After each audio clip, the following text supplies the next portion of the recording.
مذاق کرنا محمود بھائی، میں کہا کرتا ہوں لیکچر میں، مذاق کرنا اور بات ہے، مذاق اڑانا اور بات ہے، یہ اس سے بھی آگے ہوتا ہے، آگے کی یہ چیز آگے ہے۔ ہوتا ہے۔ آپ اس کے جذبات سے کھیلیں، آپ اس کی فیلنگ کے ساتھ کھیلیں، اور پھر آپ اسے معاشرے میں جو ہے نا وہ بدنام کر رہے ہیں۔ بسم اللہ الرحمن الرحیم۔ ناظرین، M S Islamic movie studio سے آپ کا میزبان محمد محمود آپ کی خدمت میں حاضر ہے۔ ناظرین، آج ہمارے ساتھ حافظ عثمان صاحب موجود ہیں۔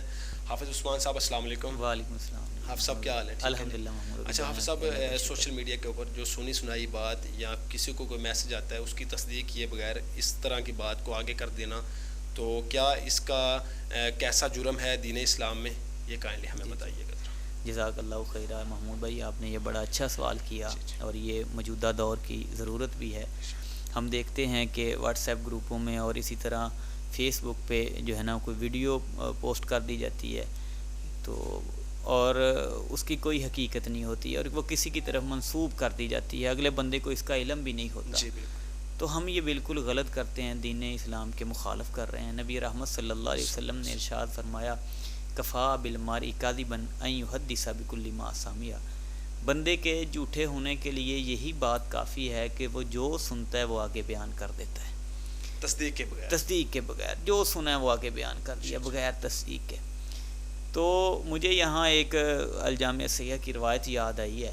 نبی رحمت صلی اللہ علیہ وسلم نے ارشاد فرمایا، صحابہ، بڑی سخت الفاظ بولے ہیں آقا علیہ السلام، فرمایا صحابہ، اگر کوئی بندہ کسی بندے کے بارے میں وہ بات کہہ دے کہ وہ بات اس بندے میں نہیں ہے، مطلب اس کی طرف آپ نے جھوٹی بات منسوب کر دی ہے، تو نبی رحمت صلی اللہ علیہ وسلم فرماتے ہیں، صحابہ، قیامت کے دن اللہ رب العزت کی ذات لوگوں کا حساب شروع کرنے سے پہلے اس بندے کو جہنم میں پھینک دیں گے۔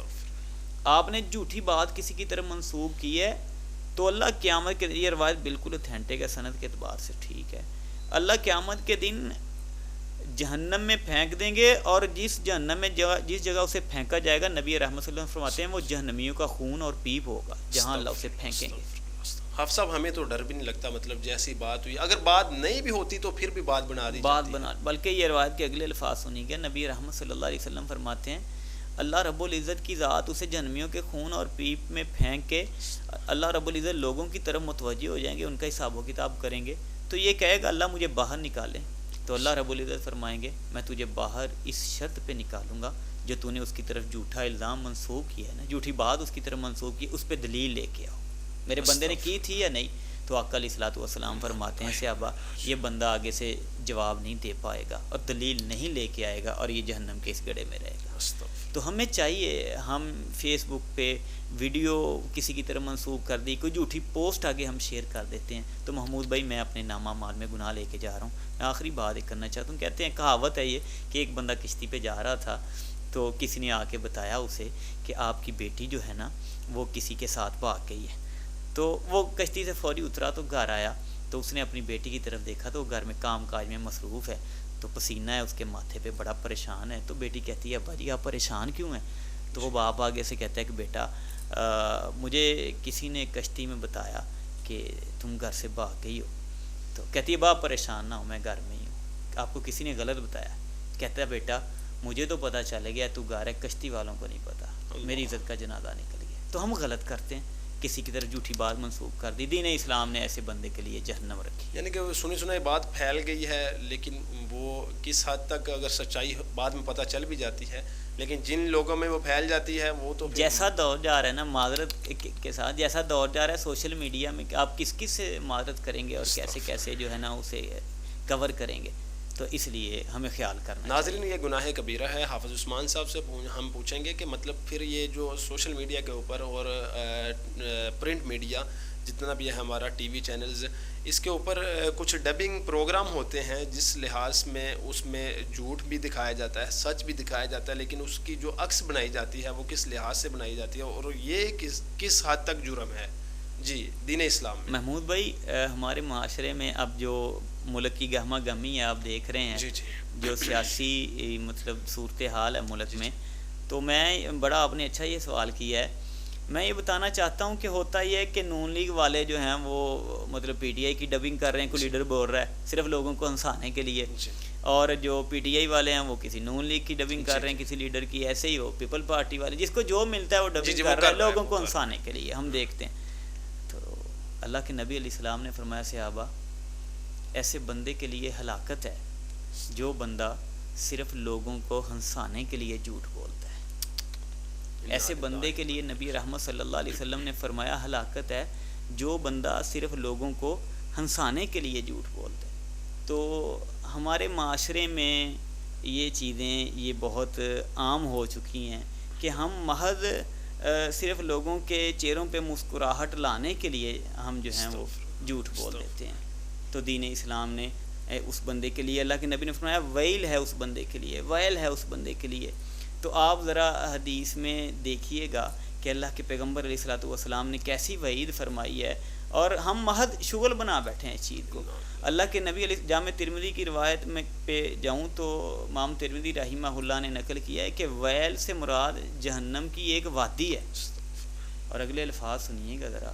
ہم تو کہتے ہیں کوئی نہیں ہے یار، 4 بندے بیٹھے تھے کوئی ہنس پڑا ہے تو کیا ہوا ہے، اور ایسی بات جس کی کوئی بنیاد نہیں ہوتی، فلاں نے یہ کر دیا فلاں نے وہ، صرف محض لوگوں کے جیسے آپ اسٹیٹ ڈراموں میں دیکھتے ہیں جگتیں ہو رہی ہیں. اور اسی طرح آج یہ سیاست میں بھی صورتحال ہے. امام ترمذی رحمہ اللہ فرماتے ہیں ویل ایک جہنم کی وادی ہے، اور فرماتے ہیں وہ ایسی وادی ہے کہ جس میں اللہ کافر کو پھینکے گا اور وہ کافر 40 سال کے بعد اس وادی میں جا کے گرے گا وہاں جا کے. تو ہمیں سوچنا چاہیے.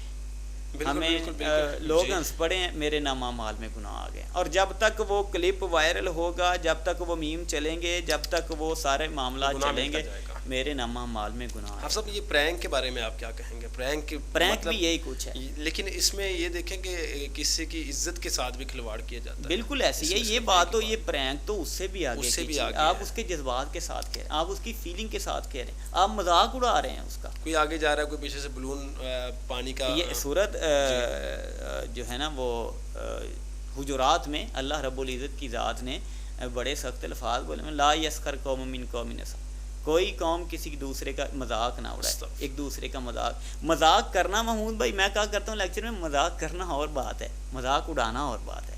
مذاق کر لیا کریں، ایسا مذاق جس سے کسی کی دل آزاری نہ ہو. مذاق کرنا مذاق اڑانا یہ تو دونوں حد ایک طرف رہ گئے. مذاق اڑانا لیکن یہ اس سے بھی آگے ہوتا ہے، آگے ہوتا ہے. آپ اس کے جذبات سے کھیلیں، آپ اس کی فیلنگ کے ساتھ کھیلیں، اور پھر آپ اسے معاشرے میں جو ہے نا وہ بدنام کر رہے ہیں. اس پرینک کو آپ نے اپنی کمائی کا ذریعہ بنا لیا. کسی کو بے عزت کرنا، کسی کو احساس کمتری کا شکار کرنا، آپ نے جو ہے اسے اپنی کمائی کا ذریعہ بنا لیا. یہاں میں ایک روایت پیش کروں گا. نبی صلی اللہ علیہ وسلم بیت اللہ کی طرف دیکھ رہے ہیں، کمال لفظ بولے آقا علیہ السلام نے. یہ سیاسی گہمہ گمی ہے، یہ الفاظ وہاں بھی جائیں. نبی صلی اللہ علیہ وسلم نے فرمایا بیت اللہ کی طرف دیکھ کے کہ بیت اللہ دنیا میں بہترین جگہ تو ہے، لیکن یاد رکھنا ایک مسلمان کی عزت آبرو مال جان تجھ سے کہیں زیادہ اہمیت والا ہے. یہ ذہن میں رکھنا، یہ یاد رکھنا ہے. یہ حدیث تو ان لوگوں کو سمجھنی بھی چاہیے اور ان تک پہنچنی بھی چاہیے. ناظرین بالکل آپ اس ویڈیو کو شیئر ضرور کریں تاکہ کسی کے دل میں اگر اتر جائے یہ بات تو ظاہری بات ہے کہ اس کی دنیا و آخرت سنور جائے. ناظرین حفص صاحب پھر ان سب معاملات سے بچنے کے لیے ہمیں کیا کرنا چاہیے؟ جی محمود بھائی، میں ان ساری چیزوں کو آبزرو کرنے کے بعد اس نتیجے پہ پہنچا ہوں کہ مجھے چاہیے کہ میں خاموشی اختیار کروں. میرے پاس کوئی کلپ آیا ہے، میرے پاس کوئی ایڈیٹنگ آئی کی ہوئی ہے، اس میں یہ سب کچھ کیا ہوا ہے، تو مجھے چاہیے میں خاموشی اختیار کروں. نبی صلی اللہ علیہ وسلم نے ارشاد فرمایا صحابہ مطلب جب تک تصدیق نہ ہو. قرآن کہتا ہے جاءکم فاسق بنبأ فتبینوا، اگر کوئی فاسق خبر لے کے آتا ہے تو اس کی وضاحت طلب کرو بھائی، تصدیق کرو اس کی. آپ سنی سنائی باتیں آگے کر رہے ہیں. تو نبی صلی اللہ علیہ وسلم نے فرمایا صحابہ، مسلم کے الفاظ ہیں کہ جب بھی بولو پتے کی بات بولو، سچ بولو، پتے کی بات بولو. اور آقا علیہ الصلوۃ والسلام نے فرمایا اگر پتے کی بات نہیں آتی نا تو خاموش رہ لو.